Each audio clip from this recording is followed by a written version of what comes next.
The trade wasn't what was stressing me. The waiting was. The biggest thing that changed my trading wasn't a better strategy, it was learning how to leave my trades alone. Can you sit in a trade without touching it?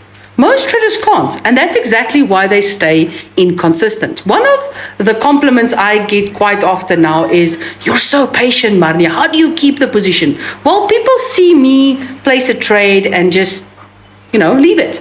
They think that's just who I am. But the truth is, that wasn't me at all.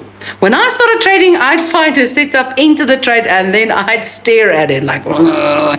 Every tiny candle felt important. Every little pullback felt like at the beginning of a loss. I'd move my stop loss, adjust my take profit. Sometimes I'd even close the trade early, not because my strategy told me to, but because my emotions did. I wasn't managing my trade, I was managing my anxiety. And I think so many traders now know exactly what it feels like. I think there's a lot of people out there that knows like exactly that. And the space between your entry and your stop loss or your take profit feels unbearable. You feel like you should be doing something, checking, adjusting, watching, interfering, because doing nothing almost feels irresponsible. But here's what I eventually learned.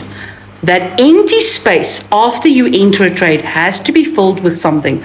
Not more chart watching, not moving your levels, not second guessing yourself. You need to fill it with something that protects your psychology. Go for a walk, go to the gym, read, journal, work, spend time with your family, draw if you have to.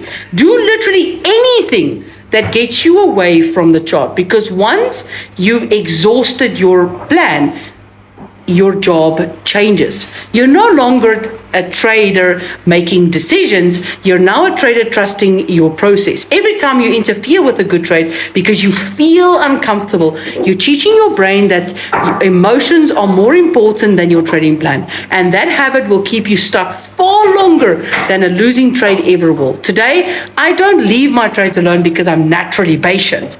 I leave them alone because I've built a system that stops my emotions from making a decision. That's what discipline really looks like.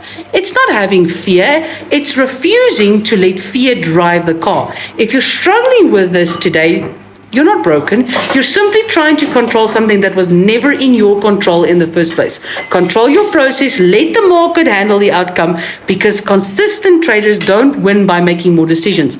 They win by making fewer, better ones.